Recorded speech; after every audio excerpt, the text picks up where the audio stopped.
All right, guys, welcome back to the Make or Break Show. We're hanging out with a dynamic duo, Jennie and Davis, calling in Hey from guys. Houston, Texas. Excited to have you guys on the show, chat about your journeys as woodworkers, as makers, and especially what's like working together and all that crazy stuff. So thank you so much for jumping on and chatting with us. Yeah, thanks so much for having us. You're kind of famous among the We Built a Thing crowd. Cool. They speak very highly of you because good. you do a lot of work for them. So Yeah. it's really excited to get to meet you. Yeah, for people that don't know, so We Built a Think's another great podcast. I encourage you guys to check out and to do some of the editing for it. And you guys were on their show probably a month ago or so. Or Yeah, that's about right. Gotcha. And they were. I was like, these guys are doing some really cool stuff. And I feel like are you guys one of like the top patrons on Making It? Is that? Yeah. Okay. Yeah, because your guys' name is mentioned every time, like when Bob does the ad read, and he like runs the names together. There's like a couple ands, I think, as patrons, and he fumbles over them sometimes, which is funny. But well, cool. I'd love to get into kind of your guys' story a little bit, and I know you guys are in Texas now, but that is super recent. It seems like. And you guys were in the Dakotas, is that right? Is that kind of where you guys grew up, or no? That is. No, we were just up there for work. And just for work, okay. Yep. We're in North Dakota, a really small community. I'm from a little small town, so it didn't feel much different to me. But right. Yeah. But it was come wintertime. It was different. It was very different. Where are you guys from originally? I'm from East Texas originally, northeast of Dallas. And I'm from the Milwaukee area. Oh, wow. Okay. So definitely. So you're moving back home, David, it sounds like a little bit. Pretty close to home, and I'm getting used to this heat and humidity again. So that'll be nice. But has it cooled off for you guys at all yet? A little bit. We're in the mid 80s now. So it feels nice and cool to the people around here, but we're still getting used to summer. Yeah, not North Dakota. I'm about an hour east of Atlanta. And so when it was like 100, like a few weeks ago, I was like, this is ridiculous. This is October. Like, we really need to change this. That's cool. Well, so all right. So how did you guys meet then? If you're from Milwaukee and you're from Dallas? Yeah, we both went to Embry-Riddle Aeronautical University in Arizona. Cool. Yeah. So just a small little engineering school out in the desert in Arizona. And that's where we met. And yeah, we graduated, went up to North Dakota for work, and just kind of started our business there. So what made you guys pick Embry-Riddle? I mean, gosh, the science-based aspect of it. So I started out doing physics, and then kind of transferred to atmospheric physics and got into weather and all that kind of stuff. And they had a super solid program there. And it was like right next to the Grand Canyon, and we love hiking and all that. So that was cool. So that's why we picked that campus. But yeah. And then I've always been infatuated with airplanes. So I wanted to go to a university. They had a pilot program. I started out with the pilot program, found out how expensive it was going to be, and then switched very quickly to the atmospheric physics because I could get more scholarships and stuff like that. So that's cool. What's like the end job with like atmospheric physics? Well, lots of stuff, honestly. Yeah. The new jobs that we just got now is we're going to be flying into hurricanes on an airplane for research. So that's going to be really cool. But that was kind of that was our dream retirement job. So we're super happy that opportunity popped up. But it's a part-time job, so we'll only do it for a couple months during hurricane season, and then we'll have the rest of the year to ourselves. But I mean, meteorologists are hired everywhere, like sports stadiums, golf courses, even places like Raytheon, Boeing, Honeywell. You can sell predictions on oil futures or gas futures because if they raise the price of natural gas 2 or 3 pennies in the summer when nobody's paying attention, and it's going to be a really tough winter, you get a cut of that profit. So it's very, very lucrative if you're good at it. So so you guys haven't flown into a hurricane yet? No, not yet. And are you guys working at the same place? Is it the same kind of job, or? It's in the Air Force. Okay, it's in there. So so we'll just be down there. We got a lot of training, about a year's worth of training before we can actually start flying into storms. So, but that'll be exciting. So will you guys be actually flying, or are you kind of in the back doing the research? Yeah, we're just in the back. Okay. That's crazy. I did aerospace engineering in at Georgia Tech, and so when you guys said Embry-Riddle, I was like, I've definitely heard of that, and I've had some friends who like went out there, but I went more of like building the plane route versus Right. throwing the planes into crazy weather, which is wild. Well, we'll definitely need to bring you guys back on after you've like weathered some crazy hurricanes, because I imagine there's some like crazy stories and stuff that could come from that. So was the Air Force then? Is that what took you to North Dakota? Correct. Yeah. Okay. So as soon as we graduated, we had a 4-year contract with the Air Force, and we were basically theirs. So they sent us up to North Dakota and said, "Hey, you're going to work up here for a bit." Okay. What were you guys doing up there? I was operating nuclear missiles. And I did weather. Good gosh. Okay. You guys have the craziest background, I think, of anyone. Okay. So you have the nuclear codes, and then you're going to fly into hurricanes. Absolutely. That's wild. So was it, so were you in like RTC or something in college, or was it, okay, cool. So is that how you guys met? Not really. We met through a church group on campus. Yeah. And just kind of went from there. Yeah. That's fun. So what about the building woodworking side of things? Yeah. So when we first got stationed together in North Dakota, we started buying furniture for our first apartment, and noticed just how expensive it was, not knowing anything about furniture or anything. Because, in college, you just buy everything off of, out of Goodwill or off of Craigslist at the time. But I watched my dad build furniture growing up. I never participated. I never really learned as much as I wanted to. But I just knew that people built their own furniture. So I started watching a disgusting amount of YouTube and just learned how to build furniture on my own. And so Jenny reluctantly let me buy a bunch of tools, and I said, no, we're going to save money. We're going to save money if we do this. Yeah. Cause I didn't grow up like building a whole lot of stuff. Okay. At least not furniture. And so I was like, wow, you need a lot of tools for this. This is at the time only having like a circular saw and like maybe a jigsaw. I'm like, wow, that's a lot of tools. Yeah. So we started building furniture. And then once we had built just about everything we wanted to, naturally, the next step is to start building things for your friends and everybody else around you. And I got so busy with orders of people just wanting stuff. And I was like, I'm sorry, but I'm going to start having to raise my prices. Because at the time I was only charging for materials, and because it was just a hobby. And then I started raising my prices, and the demand didn't go down. Yeah. I had to triple and sometimes quadruple what I was charging. And that's when people started to say, hey, you know what, we'll wait a little bit, or I'll wait till next paycheck. And I'm like, okay, now I found the sweet spot of how much our stuff is worth. And because we still had full-time jobs too while we were doing all this building. So it's like, not only did, we have limited time, it was like, we had to just fit it in when we could. Yeah. So were there tools just around your apartment, or like, did you have a shop space that you're we had a garage, which you need up in North Dakota because you get a dump of 12 inches of snow. It's you kind of had to use your garage. So we just used, in the summertime, we used our little garage that we had, but everything had to be pushed up against the wall in the wintertime so we could fit our cars inside. And then we bought a house once we found out that she was actually going to get stationed up there with me.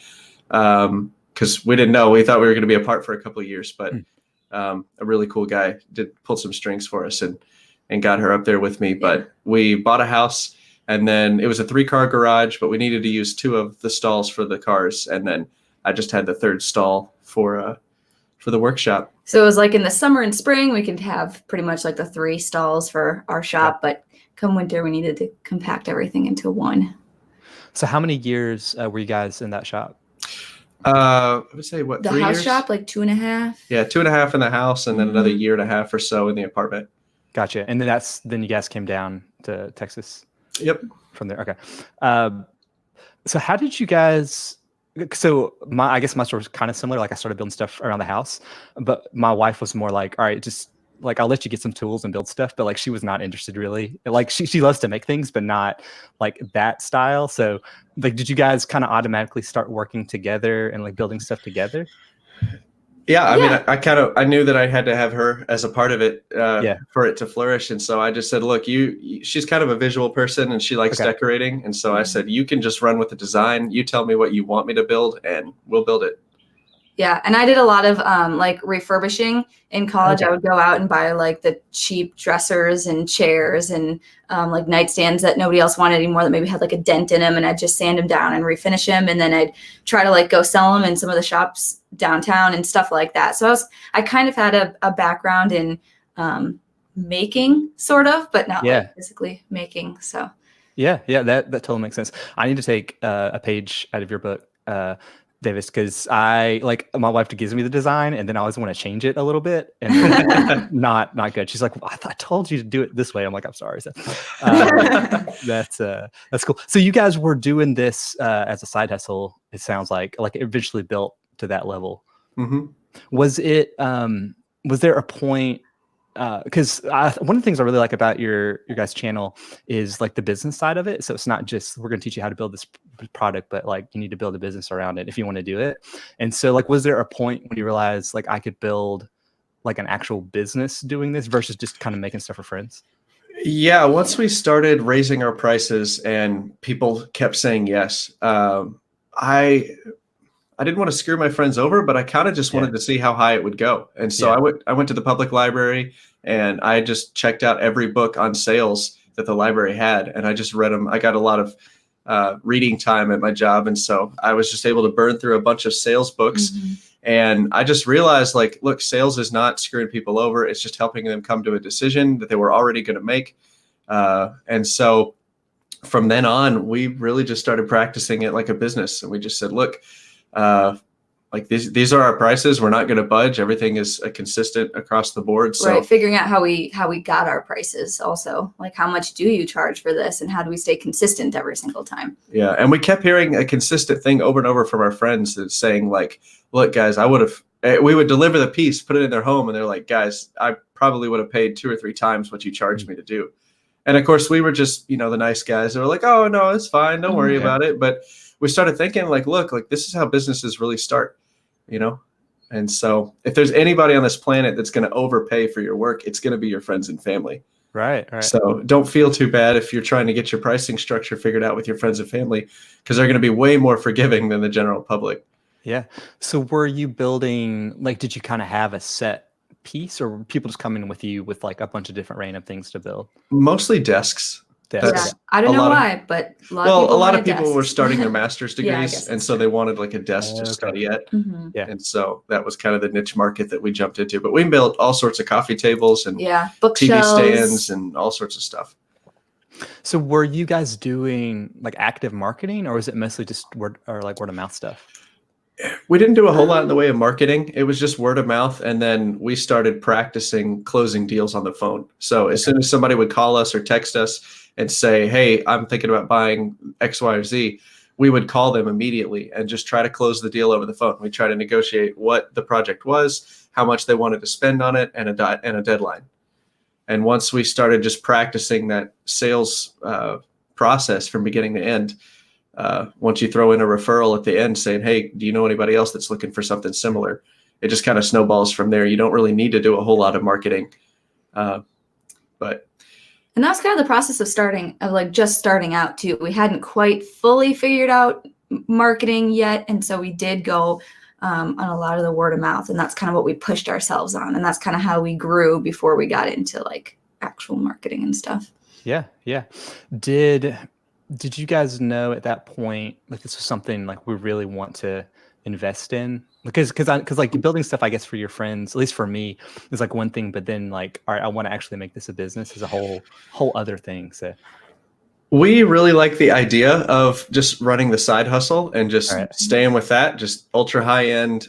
I don't want to mess with you unless you're willing to pay what we want to charge. Because like Jenny said, I was working 80 hours a week. Jenny was working 60 hours a week. So our spare time was pretty precious, and people were going to have to make it worth their while if they wanted us to spend all our free time building something. So we really like the side hustle idea. And then these hurricane hunter jobs popped up, and we thought, hey, this is a part-time job. So we would need to get another job somewhere or have some other additional source of income. Well, I guess this woodworking business thing is working. Yeah. Let's do some math and a couple of projections, and let's see how much it would cost to outfit a shop, and what does hiring employees look like. And we just started looking at the whole thing and just deciding like, hey, that's an avenue we can go down to supplement our Air Force income with the reserves. So that's kind of when we started pushing full throttle into the business side of things, maybe 9 months ago now. Okay. Yeah. And because your guys, I know YouTube you started what, January 2018? Was that a business decision? Like going No, Okay. we originally just wanted to make videos and share Yeah. our progress. And then Yeah, it was more like documentation, I guess, more than anything. and then we got of course we just want to help people, the same thing everybody says when they start the YouTuber game. And we quickly realized just how saturated YouTube was, because when you're first delving into YouTube, binging a topic, you really only come across 2 or 3 of the biggest YouTubers. So I was watching a lot of Jay Bates, Steve Ramsey, stumbled on the Samurai Carpenter and a couple of the other bigger guys that had larger channels. And then as soon as you start watching more of that and posting content yourself, I was actively looking for more people, and I just realized how oversaturated it was, which is a good thing. It's awesome for the community, but if you want to stand out and grow a little quicker, you got to find a different angle to come into the community with. And that was after the 1 year mark or so, we decided like, hey, nobody's putting out content about sales and marketing and running a business. And because we had our own questions. We had our own questions on that, because that's when we were trying to starting to sell stuff to other people, and we had like actual clients, and we did our own research. We're like, geez, how do we price this stuff? And so we would do searches and try to find literally anybody out there with videos that kind of walked through how they did it. And we're like, wow, there's not a lot. Maybe this is where we go.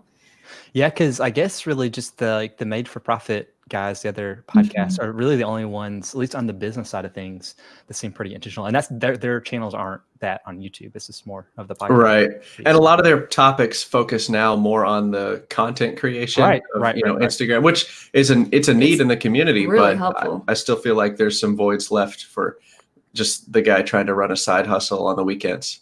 Yeah. So is your guys like dream like a full out, like you're building furniture, like with employees, like you're doing orders, like that kind of stuff is what you guys are thinking long term?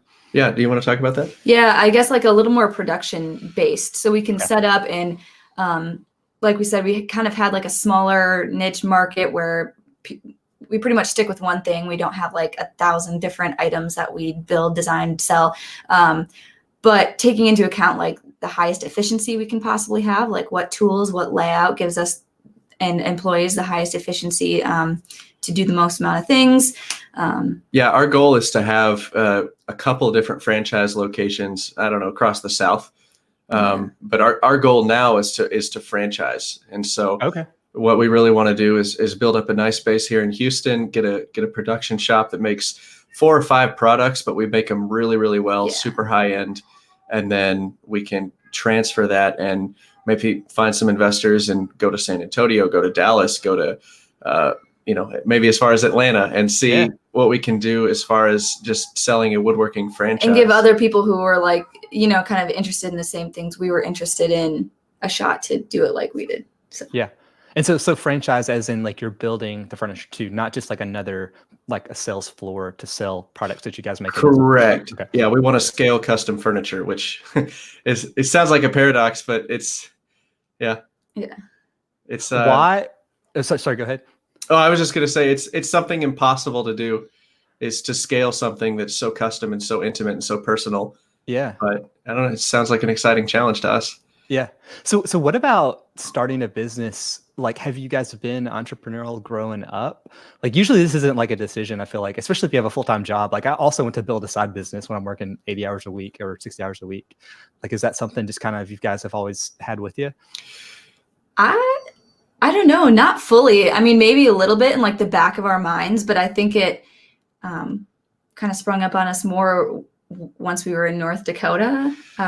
Well, for me, it was, so before I was stationed in North Dakota, I did training out in California, and I met a guy out there, and his name was Will Collette, and he was a videographer. He had his own video company. He went to UNC, and he did all of the media work for their football team. So any commercials, any highlight reels you see on YouTube, he made. And I started hanging out with him. And he really sort of opened my mindset to, hey, just talk to people, just network. We did some awesome things, and that's for another podcast. But we did some really cool things just by talking to people. We were able to film a fashion show on the rooftop of an LA skyscraper. Oh, cool. We went into a recording studio in Santa Barbara that Katy Perry and Justin Bieber use. We got to film just some awesome exotic cars all over LA. And that was when I really realized, like, hey, these people that run businesses, they're tangible, they're real, they're approachable. Yeah. You just got to do the hard work into finding them and trying to find a way to bring them value. And then you can establish a relationship. And then looking back in hindsight, I was able to see sort of things along my path in life that have pushed me in the entrepreneurial area. But I was definitely in the camp of go to college, get a job, stick with a company for 20 years. And then when this opportunity hopped up for the Hurricane Hunters, I just kind of fell into it and then realized, like, hey, all right, my background is not one to just stay at a job for 20 years. There's nothing wrong with that. Right. But Once we saw that opportunity, we were like, okay, it kind of solidified the fact that we didn't really want to live that lifestyle. If we want to do the things that we want to do and help people and do research and all that sort of thing, then we're going to have to be entrepreneurs. So we kind of went into it kicking and screaming, but we're excited to try it now. Yeah. So you guys are kind of at the ground floor, it seems like, of building the business. Like when I was watching I guess when you're setting up the shop, like you were literally measuring like a 2-inch gap, I guess, or like a little ledge on the floor. So you were like on the ground floor. Like, is it what's it like being in the middle of that? I guess you guys have had some success, but now you're kind of, I guess, starting from zero a little bit, especially on the client side, right? Very much. Very. Yeah. Okay.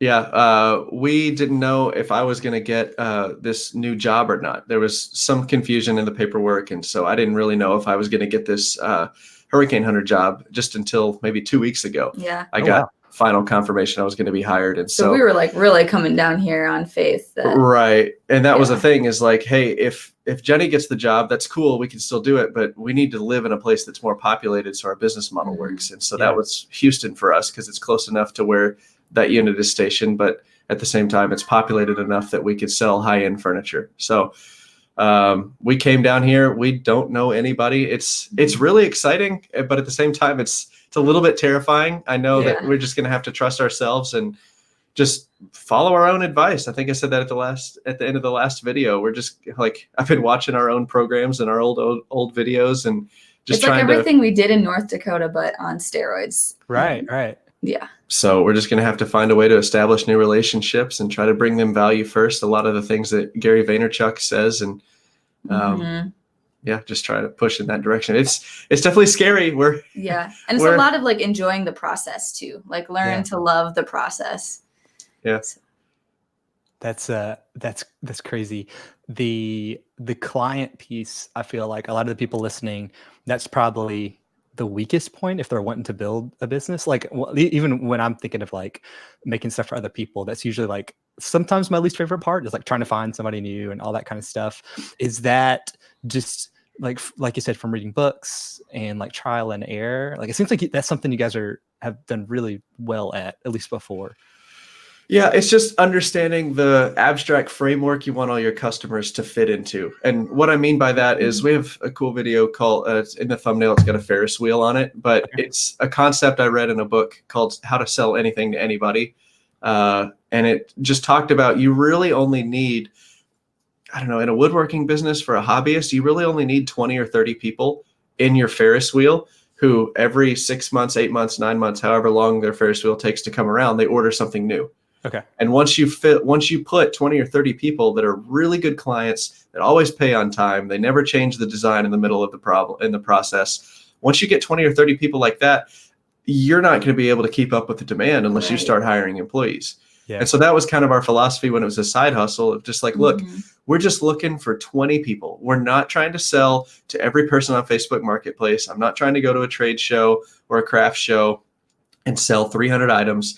I'm just trying to find 30 solid paying clients that are going to be easy to work with. And once you narrow it down to that small of an area, you don't ask these questions like, oh, will this sell well? Or is this going to be popular enough? You just know, hey, Jerry's going to buy that or Jerry's not going to buy that. So it just makes it answers a lot of questions when you really nail down who your target audience is. And a lot of that was learning, like reading and learning too. And some of it was trial and error. Like what we said, we're not trying to sell to every single person on Facebook Marketplace, because in hindsight, we've tried doing that with a couple of things before and it hasn't gone well. You're dealing with flaky people who change their minds, think that everybody is on their timeline for the next 6 months. And so, some of it's been trial and error. It's the same game. Trying to build a product and batch out 300 of them and then sell them on Facebook Marketplace. That's the same exact game as trying to create viral content for social media. Right. You have no idea what's going to go viral. We can look in the past and see what worked then, but that's no guarantee of what's going to work in the future. And I don't want to play that game. I'd rather just build things to spec to a customer that I know is going to see the value in what we're making. So the pieces that you guys are making them, it sounds like they're custom, but they're custom within parameters. Is that kind of how to think of it? Yeah. So this is probably the hardest part of running a custom furniture business, in my opinion, is balancing how much freedom do you give the customer to choose their custom stuff. Because I used to build websites in California. That was kind of my value that I brought to the team when we were doing videos and stuff. And I just realized if I was badgering the client with 10,000 questions, well, what color do you want this? What size do you want the menu? Do you want this on the left or do you want it on the right? Do you want, just asking them a ton of questions that they need to be a web designer to understand was just a losing game. He would call me so frustrated sometimes. He's like, I asked them 5 different things, if they wanted them, and I got a list of 10 things that they didn't want that I didn't even bring up in the first place. Right. So, or the typical thing of people don't know what they want, but they definitely know that they don't like what you brought them. Yeah. And so what we try to do, that's why we started sketching in front of the customer. So when we're on the phone or we're talking about a piece, now what we do is we meet them in person and we'll sit them down with the iPad and we'll draw out what they want. Okay. And it's not a perfect sketch. It's not a photorealistic drawing, but it gets them an idea in their head of what the piece is going to look like. So they can point to something and say, I don't like that. And say, okay. And I erase it and I draw it new. That's before I ever cut wood. That's before I buy materials. And we can settle on that first.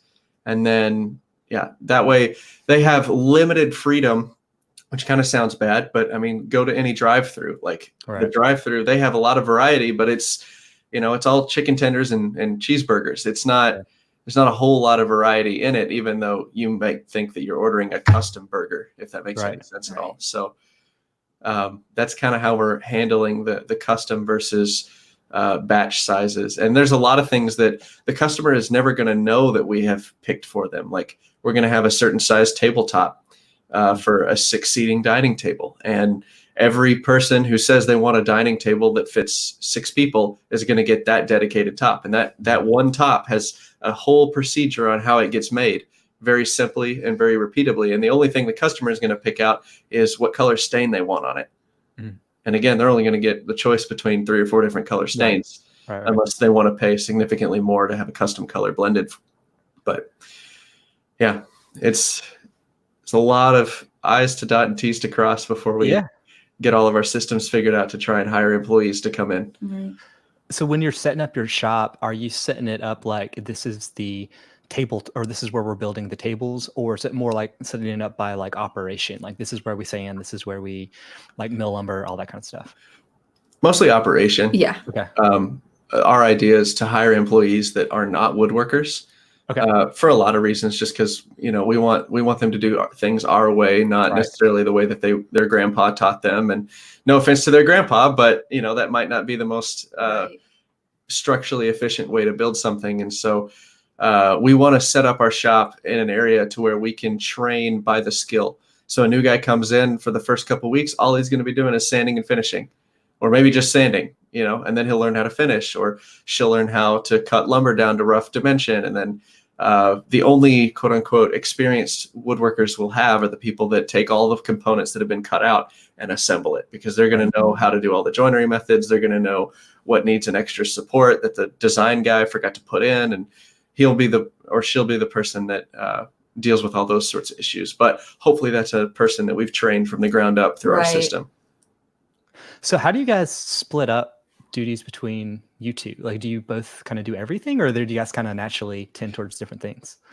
So we try to make sure that the majority of things we both know how to do in case the other isn't around. We can, pick it up and make sure it at least gets done. But because we're working toward like this whole production shop, we're starting to put everything we do into checklists. We're trying to force ourselves to be very organized and detail oriented.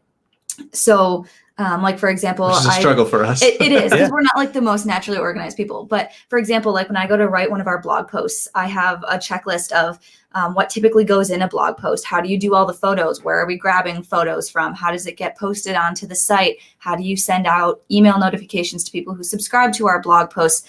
Not only so that if, Davis wanted to go in and look at it and do it 1 week, he would absolutely know how. He kind of already knows how. But if we were to hand that over to an employee one day and say, hey, you're in charge of doing our blog posts or some online other sort of thing, we've got this whole checklist so they can right away pick it up. And there's no question that this is how it's done. And it's consistent with, the last 25 that have been done. And as much as it pained me to learn it, that's one of the things we picked up from the military is just they have a very clear black and white procedure for everything.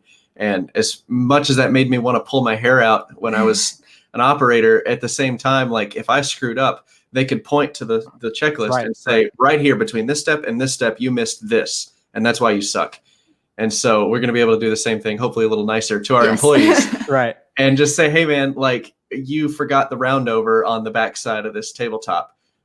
Here's right here in the checklist where it says inspect tabletop before you send it to the sanding guy. Yeah. And so hopefully we'll just be able to build out and flesh out our systems in this shop right now, in this house we're in, before we dump money into a commercial space and start hiring employees. Yeah. As I say, it sounds very much like standard operating procedures. Like I was like, it sounds very military, which is you need for if we were going to build out systems and stuff, which is cool. I always found, because in my old job we did a lot of events that were repeatable. Like we did like 5K, 10K road races, and so lots of like packing checklists, like how to set stuff up checklists, and like I hated to be on the side where I had the checklist to do, but like as soon as you were in charge, like it made a ton of sense. On the flip side, like this is why, like you said, this is why this was wrong, is because you forgot this step, and then it's kind of figure out how to train it. And that's I think it's going to be our biggest challenge with hiring employees, is creating checklists that the employees want to accomplish. Yes. If you've read the book, The E-Myth, The Entrepreneurial Myth, by Michael Gerber, it's a great book if you want to get started with a business or anything. The whole premise of the book is that it teaches you to think of your business as if you were going to build 100 of them. Yeah. You may not. You're probably only going to have, your side hustle or one or two locations. But if you build it like you're going to scale, then things will probably go a lot smoother. And one of the things that he talked about was similar to that, in that you gotta make a checklist that they want to accomplish through incentives, through just pride in your work, whatever it is. So that's going to be difficult for us. Like, how do we make one guy, his entire job is just sanding tabletops all day? How do we get that guy excited about finishing 10 tabletops in a day? Yeah. So that'll be an interesting challenge, but hopefully we'll be able to lean on our experience of leading people in the military and try to find some positive way to motivate them. So since you guys, it sounds like, can do everything, I imagine you both don't like everything. Like, what are kind of the areas you guys each like maybe doing the most, or you feel like you're best at? That we're best at. Gosh. Well, we kind of have a rule in our house of, if we don't like something, that automatically means you're responsible for doing it. Yeah. Okay. The thought of sales and asking people for money used to terrify me. Yeah. Okay. I mean, that's why I checked out 10 books from the library, is because I was so uncomfortable when the conversation came to, okay, how much am I going to pay for this? I would just instantly, my heart would skip beats. You get the cold flush. I guess materials is fine. And oh my gosh, it was just so uncomfortable. And then once I started adopting that growth mindset of, hey, you suck at this. All right, now it's your responsibility until you teach somebody else how to do it. And then you can, at that point you can delegate, but you have to be a master of it to be able to teach it. And then you can take a step back. So. And like for me, I used to, I don't know, I was never like a social media person, even all through high school. It kind of scared me. I didn't like posting my own stuff on the internet. So starting a YouTube channel that you're on constantly, I was kind of like, what is this? I don't even like making posts on my own personal Facebook page. And then from there, doing like a lot of our Instagram posts and keeping up with the stories. And now we're on TikTok too. I don't know if you've heard of TikTok, but Yeah, like, oh, totally. yeah, coming up with a lot of like our TikTok videos that we do and kind of posting those. So for me, it's been like I've kind of my whole life I've been kind of uncomfortable around social media, and now I'm like, I don't know, doing all of ours and posting a lot. So Yeah. Right now, I'm most uncomfortable meeting new people, which you can imagine moving to a new city where you don't know anybody. I'm gonna have to step up, but that's what I don't like right now. I have a love-hate relationship with sanding. I know everybody loves to hate sanding. Yes. I love sanding. Yeah, she's one of the weirdos that actually enjoys it. But no offense if you enjoy sanding. But no, I hate it as well. Okay. Yeah, I totally get it. Yeah. We just got the really nice Mirka sander, the Mirka cool. Neros or whatever, and Yeah. I'm kind of excited to sand. We got to build 100 cutting boards this week, so I'm going to be excited to. I probably won't be saying that at the end of the week, but I'm excited right now to get in the shop and maybe start sanding. So what's it like? So do you guys, when you're working your day job, or I guess these almost sound like they're both your day job, but when you're working for the military, like, are you guys in the same like place? Like, are you guys working together, like in the Air Force as well? We were on the same base. We weren't in the same office, if that's what you're asking. Okay. With the nuclear missile sites, I would have to drive 2 or 3 hours just to get to the site that I was going to that day. Okay, gotcha. And then I go downstairs for 24 hours and then another 3 or 4 hour drive back. Yeah. With the jobs you guys have now, though, like, are they? Well, we haven't started yet, so we really don't know what the gotcha. schedule's going to be like. But we're going to be doing both the same job. Right. We just won't ever be on the same airplane because in case, if we start having kids and if the plane goes down, then they want to keep us separated. So there's somebody around to take care of the kids, which is nice. That's nice that they consider that. Yes. Yeah. What's it like kind of building a business together and then also being like in a relationship together? Like, are there hurdles? Because I feel like that's pretty unique to like a lot of people that are starting a business. Yeah, I think a lot of it is it kind of makes it easier to learn and grow. I feel like we've been able to learn and grow faster because we have that other person to bounce ideas off of, or to be very open, like, hey, why is making sales so hard for me? Like, it's hard right now. I hate it. Like, this person said this to me. And then we've got that other person who can come back and say like, well, I think it's because of this. And not everybody has that other person that they trust that they can, value their opinion. And I also think the business is a perfect scapegoat for relationship issues. Yeah. Because, when you're just in a marriage and you're just fighting things out between the two of you or work or whatever, like you always want to blame the other person, but now we have the business to blame.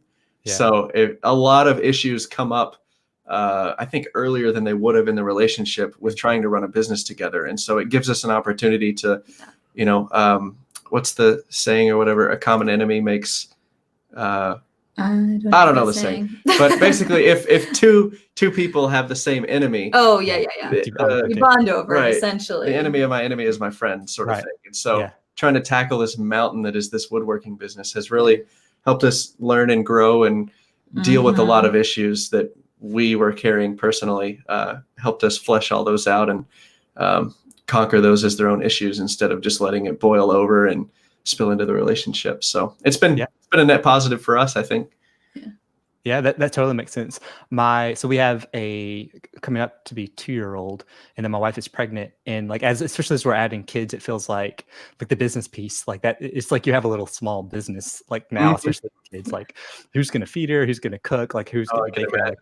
So that totally makes sense. So yeah, I feel like if me and my wife were trying to build the business side, some of these conversations we would have had a lot earlier. So that's cool. I think what's interesting. So I had Evan and Caitlin on, 2 years ago, and they were kind of at the beginning on the content side, kind of building up their content business. And the way they were talking about sponsors is really similar to how you guys are talking about clients, because it was like you mentioned, like it's the 1 in 1,000 if you're just trying to make like viral content, versus if you're working with a sponsor, that relationship you keep going back to. How are you guys now? How are you finding new clients? Like, are you going to the Facebook Marketplace, or are those probably aren't the best places, or like what's that kind of look like for you guys? Yeah, we'll take anybody from anywhere if the opportunity presents itself. But where we're actively searching for is right now we're going with real estate agents because some of the some of the easiest, most lucrative deals we did in North Dakota were from real estate agents who their hobby was flipping houses. So on the side, they'd be flipping a couple of houses or condos, and they wanted to put their unique touch on it. And what better way to sell a house than say, I hired a local woodworker to build X, Y, and Z. We built a mantle and a rolling barn door for one real estate agent, and she just adored it. And we really wanted to build more stuff for her, but that was right around the time we were selling the house. And and that's like one of the best ways to get your name spread around, because they posted on their Facebook page, and all their other 15 realtor friends see what that was, and then we would get phone calls saying, hey, I want 2 of those doors, I'm redoing a place, I want that mantle also. Only bummer was we were kind of leaving it on our way out, but that worked amazing for us. And so, like I mentioned earlier, we're going to make 100 cutting boards this week. And our plan is to go to real estate offices and just ask them, hey, what do you guys use for closing gifts? Would you be interested in buying these, custom handmade serving boards or cutting boards, and just sell those in batches of 25? And just, I'm not going to sell them at a loss, but we're not going to make a whole lot of money on them just because we want to get our foot in the door and say, hey, we want to be able to build whatever your customers want. The dream is to get put into a folder. So when all these new housing developments that are popping up all over Houston, whenever somebody buys a brand new house, new construction house, there's a folder of the plumber to call, the electrician to call. Well, we want to be listed as the person who builds kitchen tables and furniture and custom stuff for the space. So that's kind of the ultimate goal of where we think we're going to get the most number of clients. And then once we get a full Ferris wheel, we'll just keep going. Do you guys like the personal clients, like you're building stuff for people's homes, versus like on the real estate, it almost sounds like you're going after business owners, like quote unquote, which is, they kind of function differently, I would imagine. Yeah. Honestly, the reason we gravitate towards the business owners is just because they're used to spending money to make more money. So they understand like, hey, this is going to cost me, but I understand why. I don't have to spend 20, 30 minutes explaining to them like, hey, this is why it's worth it. This is why we charge what we do. You just get a lot of the pre-qualifying of your clients out of the way. But we've had plenty. We have people in North Dakota that have already ordered stuff from us just because they're great clients and we like building for them. So we like the people. I mean, we'll still do individual. That's the answer is for sure. Right. We don't just like business owners. We like the business owners that mesh well and are on time and work well with us as well.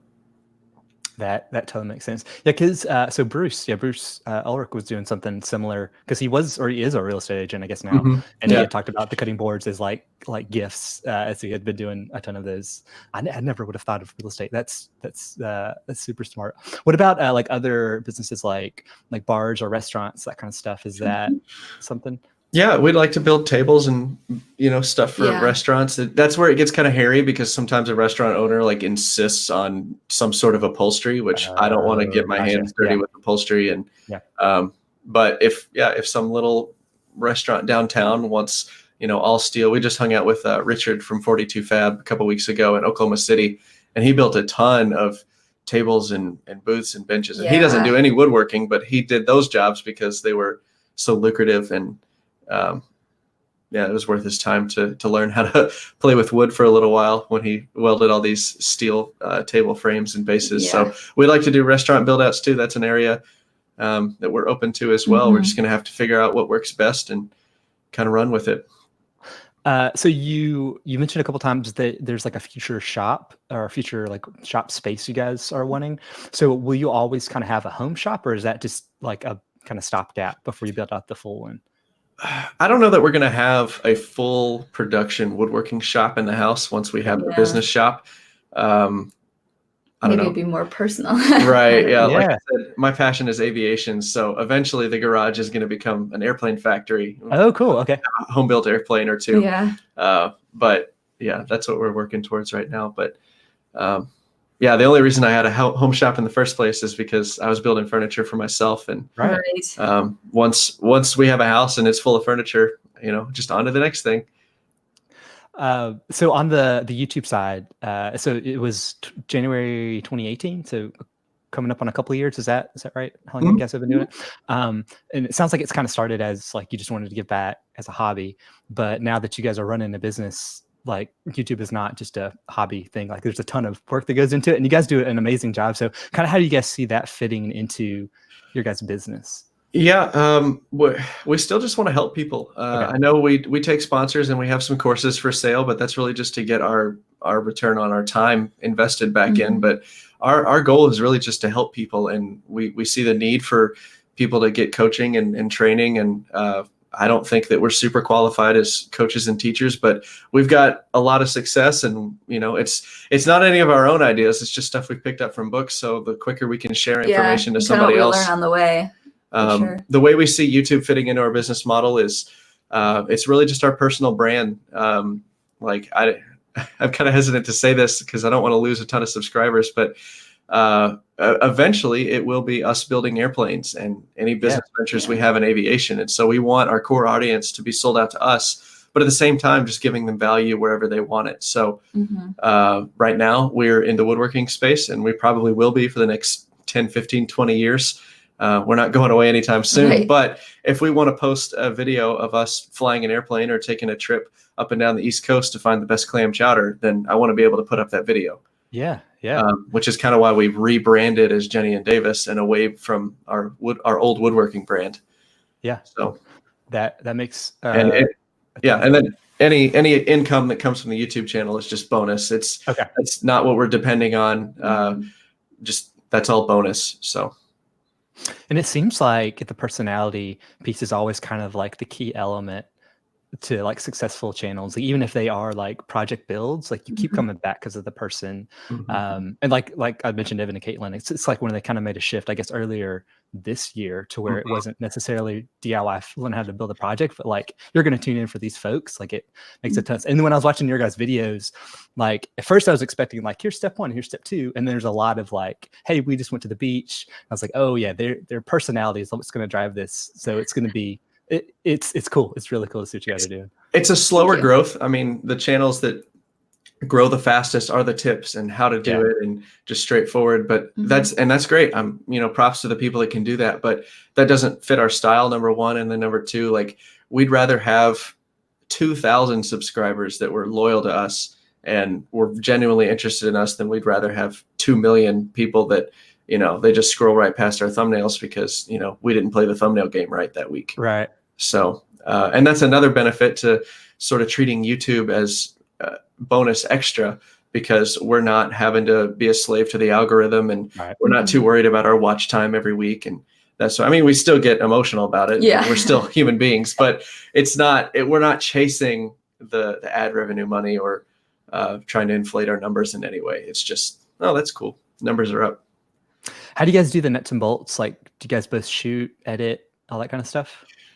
We both shoot. Right now, I'm the only one that edits. I'm trying to streamline our editing process so it's easier for either Jennie to edit, or if we hire an editor at some point to come in and just pick up right where we left off. And there's not, because that's an issue that Alex Steele is dealing with right now, because he had Jamie in the UK. I don't know if you're familiar with his content, but he had his editor Jamie in the UK.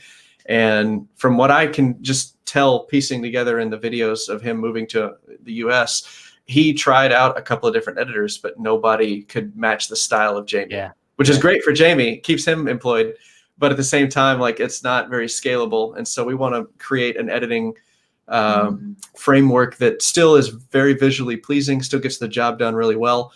But it's not so unique and so special that, somebody holds it. Yeah, somebody holds us hostage once we find an editor that can do it, and they charge us out the nose for it. So we want it to be, Henry Ford interchangeable parts. Of just like building a table, he'll have like the checklist for editing decisions, or kind of the structure of the videos. Right. That's cool. So what are you guys excited about right now? It seems like there's a ton of new things that are happening. So actually, are you guys more excited about your future jobs, flying into hurricanes, or about building a business? Yes. Or both? What I'm most grateful for right now is that I don't have to suffer through another winter in North Dakota. Okay, yeah, that's good. Okay. The fact that it's the end of October and it's going to be what 83, 84 Yeah. outside today is insane. They've already had 2 blizzards in North Dakota. Jeez. A couple of my friends have been stuck out in the missile field for 48 hours already from a blizzard, and that's just no fun. So it's been, and North Dakota was real and it was fun, but it was not real fun. Right. So Yeah. we're just excited to have a little bit more freedom and to be able to do our own thing. So And I'm most excited about finding a new normal. Right. That's what I was just going to say is kind of now we're like figuring out how our schedules work and how do we want to like divide up and schedule the time spent on like building, on filming, on going out and talking to clients, on writing our checklists and preparing for, a new commercial space, and kind of like dividing our time up because it's completely different now. So That's awesome. So are you guys selling furniture now? Like, is there a place people could go at least to kind of check out how you guys are doing it, or if they're interested in purchasing something or checking it out? Oh, that's one of today's jobs, is to flesh out the website. So Okay, it's cool. Yeah. not up yet, but yeah, you can just follow us on Instagram. It'll still be Right. it'll still be the same content. It's just it'll have the Jennie and Davis logo instead of our business's logo. So yeah, if you want to stay up to date, you can follow us on Instagram, just at Jennie and Davis. Quick plug there. No, totally. Yeah. And you guys, because you mentioned a couple times on the business side, you do some coaching, and I saw that you guys have a course, and then you also have like a coaching call, which I imagine a lot of the people listening, if they're kind of wanting to get into this space, that would be something they're interested or could be interested in. And so is that just kind of compiling a lot of the stuff you guys have learned over the years? Yeah, we disperse all of our business tips. There's no secrets. I know we have a program titled Secrets, but like everything that we what teach people think are secrets is on YouTube. But we just condensed it down. We got rid of us going to the beach. We got rid of the moving stuff. We just have the distilled information, and that's what we sell in the programs and courses. And we've done a few Skype coaching calls too, where people are just in very unique situations, awesome situations. Yeah, but, we'll get more specific into got it. what you're doing. Right. And yeah, if anybody's interested in that, it's just jennieanddavis.com/programs. And then you can learn more about that. We also run a private Facebook group of just other business owners, just sharing our ideas and thoughts, and just helping each other out over there. So that's really cool too. That's awesome. Well, I know you guys are super busy setting up before you get even more busy with other jobs too. But I appreciate you guys taking the time and chatting. It's really cool to kind of see where you're at now versus hopefully we'll get to chat again in a year or a couple of years, and you'll be running many other businesses in other states and doing all kinds of crazy stuff. So yeah, I hope not. I hope we could just settle into this rut and I'm kind of done moving and changing for the no, I mean when you said having I guess franchisees and other right, okay, Yes, got it. Yeah. So you'll have the Jennie and Davis empire rocking and rolling. I don't know about that. Yeah, Good. man, it's been an absolute pleasure. Thank you so much for thanks reaching for out and having us on, and yeah, you live up to the hype. So. Well, the hype is probably very low, so I hope we don't have to live up to very much. But well, thank you guys so much. It was a blast chatting. Yeah. All right. Have a good one.